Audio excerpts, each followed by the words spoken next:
क्या था एक्सोयान, star pavilion आ गया था और वहाँ पे मास्टर फू और मास्टर यू उसका इंतजार कर रहे थे, जो कि उसको देख के खुश होते हैं और उसको तुरंत बताते कि तुम्हारे लिए खुशखबरी है कि हमें जिनजियान डीमन फायर का पता चल गया है, यानी वही लोटस फ्लेम का। इसको सुनकर एक्सोयान चौंक जाता है और वो और पूछने लगता है, उस पर बोलते कि लास्ट पीस मिल गया लेकिन हमारे पास नहीं है, तो इसलिए कुछ ज्यादा खुश होने की जरूरत नहीं है, वो स्पेशल ट्रेड फेयर में मिलेगा। जिसको सुनकर एक्सोयान चौंक जाता है, स्पेशल ट्रेड फेयर ये क्या है? तो मास्टर यू बताते हैं कि ये एक खास प्रकार का मार्केट है जहाँ पे लॉस्ट और एंशिएंट चीजें मिलती है और ये सब पावरफुल 8 फैमिली कंट्रोल करती है। लेकिन फिर भी ज्यादा टेंशन लेने की जरूरत नहीं, क्योंकि वो जब भी ऐसी चीजें पाते हैं वो एक समय बाद मेक्यूबा स्टार्ट करते हैं, जहाँ पे बड़ी फैमिली आती है और ये सब लेती है। एक्सोयान पूछता है कि आखिर ये कब होने वाला है, तो बोलते हैं कि ज्यादा से ज्यादा 1 साल के अंदर ही होने वाला है, तो तुम्हें उसका टेंशन लेने की जरूरत नहीं है। उससे पहले एक बहुत इंपॉर्टेंट काम है, तुम्हें वो करने की जरूरत है। इतना यू बोलते हैं और यू उसको एक इन्विटेशन कार्ड दिखाते हैं। तो तुम्हें एंशिएंट रेम में जाना होगा और कमिंग ऑफ एज सेरेमनी आ रही है 8 क्लान की, तो वहां पे जाकर तुम्हें स्टार पवेलियन को रिप्रेजेंट करना होगा। तो सुन के एक्सोयान चौंक जाता है, वो बोलता है क्या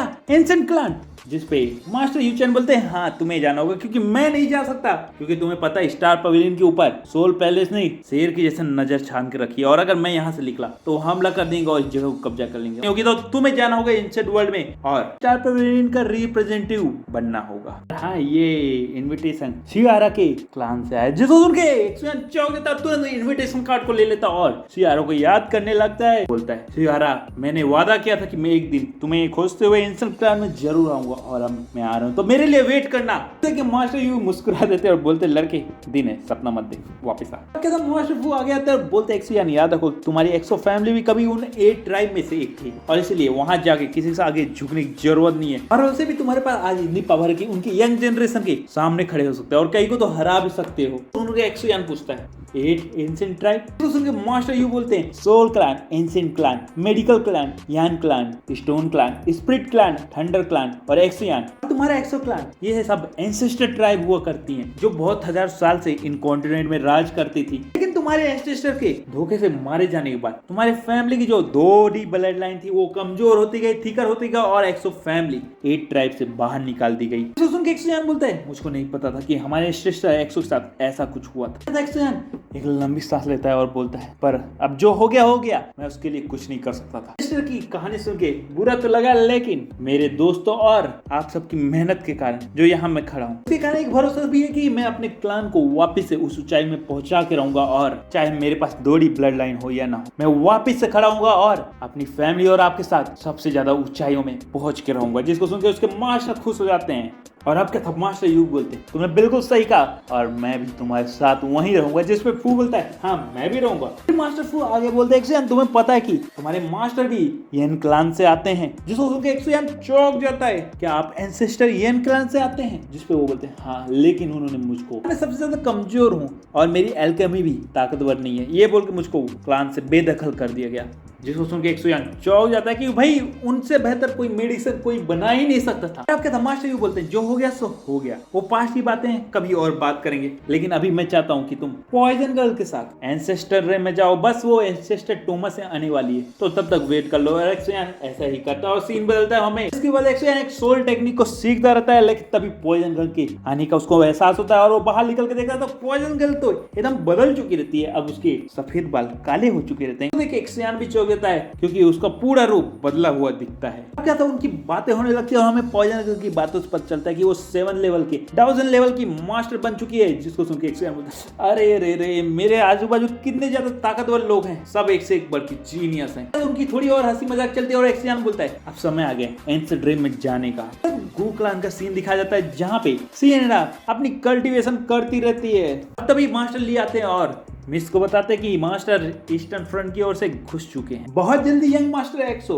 एंसेस्टर इस सिटी में पहुंच जाएंगे। जिसको सुन के सियारा बोलती है अंकल ली आपको पता है कि मैं बहुत समय से कल्टीवेट कर रही हूँ और बाहर के बारे में कुछ नहीं पता, तो आप बता सकते बाहर क्या चल रहा है और एक्सोयान का क्या हाल चाल है? इसको सुन के अंकल ले बोलते हैं आपको बिल्कुल भी टेंशन लेने की जरूरत नहीं है, यंग मास्टर एक्सो आज इतने ताकतवर हो गए कि वो मेरे को भी बराबर की टक्कर दे सकते हैं। ये सुन के सियारा खुश हो रही थी और अंकल ली उसको देख के चौंक जाते हैं और मन में सोचते हैं कि उस लड़के ने ऐसा क्या काला जादू किया कि मैडम सिर्फ उसके बारे बारे में सोचती है और दुनिया से लड़ने के लिए उसके लिए तैयार रखती है। और फिर बोलते हैं अंकल ली, आपको याद है ना कि पिछली बार आपने क्लान हाल में जो एक्सोयान के लिए किया था, उसके कारण इस बार उसको बहुत ज्यादा दिक्कत हो सकती है मैडम। इसको सुन के सियारा अपनी यादों को याद करने लगती है जब वो एक्सो क्लान से गू क्लान वापस आई थी, जहाँ पे एल्डर उसको हाल में बुरा भरा कह रहे थे और सुना रहे थे कि आप प्रिंसेस होके एक कमजोर से कैसे प्यार कर सकती हैं, जिसका क्लान खत्म हो गया है और उसकी दोहरी ब्लड लाइन अब नहीं है। उन जैसे भिखारी और कमजोरों को हमें तो अपने जूतियों में मचल देना चाहिए। उसकी सियारा अंदर ही अंदर गुस्सा हो रही थी और तभी एक एल्डर बोलता है, ये सब बोलने की जरूरत क्या है, अभी मैं ऑर्डर देता हूँ और लड़के एक्सोयान को मरवा देता हूँ और ये कहानी यही खत्म कर देता हूँ। जिसको सुन के सियारा का गुस्सा सातवें आसमान में पहुंच जाता है और उसके गुस्से का बादल फट जाता है और वो अपनी एनर्जी रिलीज करते हुए बोलती है, ये मेरा पर्सनल मैटर है, किसको चूज करना है और नहीं करना ये मेरी मर्जी है, और किसी ने और कुछ कहा तो उसके लिए अच्छा नहीं होगा और एक्सोयान के बारे में बुरा सोचना उससे भी ज्यादा बुरा होगा, समझ गए। फिर एल्डर को आगे बोलती, ज्यादा उछलने की जरूरत नहीं है, बस समय का वेट करो, एक दिन देख लेना कि एक्सोयान तुम सबसे भी बहुत ज्यादा आगे बढ़ जाएगा और फिर मैं देखती हूँ कौन उसको कमजोर बोलता है। तब तक चुपचाप शांत अपनी कुर्सी में बैठ के अपना काम करना है, फालतू की चोचलेबाजी चुगलेबाजी आंटियों जैसे नहीं करना है, समझ गए। लेकिन फिर से सियारा को वापस से प्रेजेंट में दिखा देता जहाँ पे वो बोलती है, अंकल ली आपको टेंशन लेने की जरूरत नहीं है, मुझे एक्सोयान पे पूरा भरोसा है, वो जब एंसेस्टर क्लान में आएगा तो सबको गलत साबित कर देगा और अपनी ताकत से उनको असली आईना दिखा देगा। इसी साथ सीन चेंज होता है, हमें एक्सोयान को दिखाया जाता है जो नाव में जाता रहता है, लेकिन एंसेस्टर रेम के बॉर्डर में पहुंच के उसके एक जबरदस्त पावरफुल शील्ड दिखती है, जिसके बाद वो अपने नाव से उतर जाते हैं क्योंकि उनको पता चलता है कि वो नाव लेके अंदर नहीं जा सकते और उस शील्ड के पास जाते हैं और जैसे उस शील्ड को छूते हैं वो उनको पीछे धकेल देती है। तो देखो मास्टर टियान बताते हैं कि ये डोडी ब्रनरलाइन की स्पिरिचुअल एनर्जी से बनी हुई है और इसीलिए ये शील्ड हमको रोक रही है, जिस पे एक्सोयान बोलता है क्या डोडी ब्लड लाइन इतनी ताकतवर होती है। आज मेरे को ये देख के पता चल गया कि लोग क्यों एंसेस्टर क्लान की डोडी ब्लड लाइन के पीछे पड़े रहते हैं, सच में ये बहुत ज्यादा ताकतवर होती है। लेकिन टेंशन लेने की बात नहीं, हमारे पास इन्विटेशन है और वो इन्विटेशन को निकालता है और बाहर दिखाता है, इसके बाद वो शील्ड खुल जाता है और वो एंसेस्टर लैंड में चले जाते हैं। क्या था सीन चेंज होता है, लिंकन को दिखाया जाता है जो कि एंसेस्टर इस सिटी में पहरेदारी कर रहा था, हाँ वही जो एक्सोयान से नफरत करता था। उसकी नजर एक्सोयान पे चली जाती है, बिना देरी किए हुए उसके ऊपर अपने सिपाही को छोड़ देता है और बोलता है कि एक्सोयान घुसपैठी, तेरी हिम्मत कैसे हुई एंसेस्टर रेम में आने की, अब तुझको उसकी सजा मिलकर रहेगी। और इस सैनिक को इशारा देता है, जिसके बाद उसके सैनिक अटैक करने के लिए आगे बढ़ते हैं, लेकिन एक्सोयान उनको एक झटके में पैर पटक के गिरा देता है। देखिए वो तुरंत उसको मारने का ऑर्डर देता है, लेकिन एक्सोयान अपना इनविटेशन कार्ड दिखाता है जिसको वो पकड़ के चेक करता है, लेकिन वो बोलता है तुम छोटे मोटे के स्टार पवेलियन क्या आओ जाओ मरो, किसी को फर्क नहीं पड़ता है, इसीलिए मैं तुम्हें मरने का ऑर्डर देता हूँ। और इतना कि अपने सैनिक को आगे भेजता है, जिसपे एक्सोयान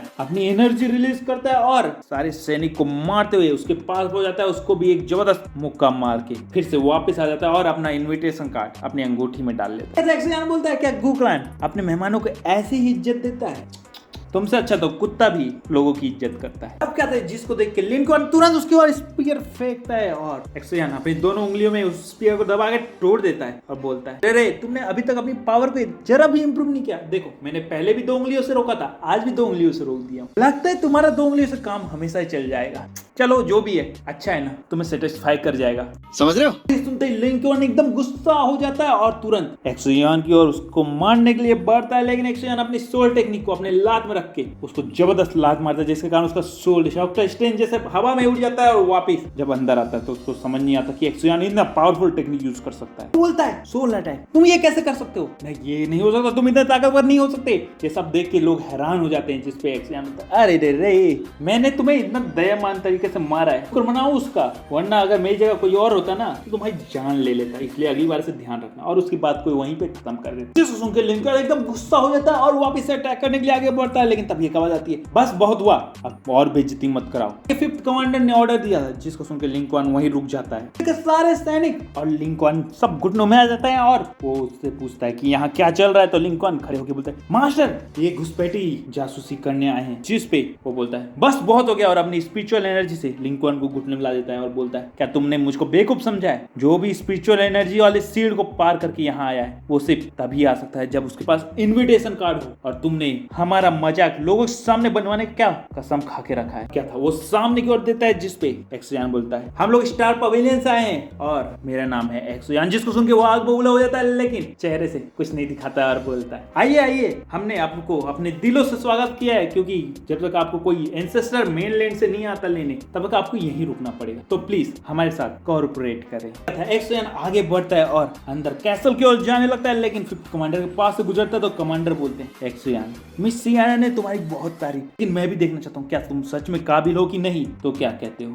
सही मौका आने में मुझसे फाइट करना चाहता हो? जिसपे एक्सोयान हंसते हुए बोले जब तुम्हें सही लगे तुम मुझे बुला लेना। और इतना कहकर वो आगे निकल जाता है। और अब क्या था, सीन बदलता है और अगले दिन का सीन दिखा देता है, जहाँ पे एक्सोयान और उसके साथ चाय पी देते हैं और एरिना में कुछ लोग लड़ते रहते हैं। तभी हमको सीन दिखा देता है जहाँ पे 5th कमांडर और 3rd कमांडर और लिंकॉन एक जगह रहते हैं और वहाँ पे वो एक्सोयान की ही बात करते रहते हैं। आप उनकी बातों से पता चल रहा था कि 3rd कमांडर को भी एक्सोयान एक भी पसंद नहीं था और ऊपर से उससे लिंक आग में घी डालने का काम कर रहा था। वो बोल रहा था ये कचरा है, ये कमजोर है, ये मिस के लिए बिल्कुल काबिल नहीं है, ये तो मुझसे भी ज्यादा कमजोर है। फिर भी मिस को पता नहीं इससे क्यों प्यार है, अभी मार खाया था फिर भी इसको एहसास नहीं है। जिसको सुन के 3rd कमांडर बोलता है अच्छा ये इतना बेकार है तो फिर इसको यहीं पे हाथ पैर तोड़ के क्यों ना खत्म कर दिया जाए। जिस पर 5th कमांडर बोलता है वो हमारे मेहमान है, तो 3rd कमांडर बोलता है टेंशन लेने वाली बिग ब्रदर, टेंशन लेने वाली बात नहीं है, मैं जो भी करूंगा सारे नियम और कायदों को फॉलो करते ही करूंगा। और ये स्माइल देते हुए सीधा नीचे चला जाता है और एक्सोयान को चैलेंज कर देता है। और इसी साथ एपिसोड खत्म होता है। लाइक सब्सक्राइब घंटी बजाओ और अगले एपिसोड मिलता हूँ। Let's go.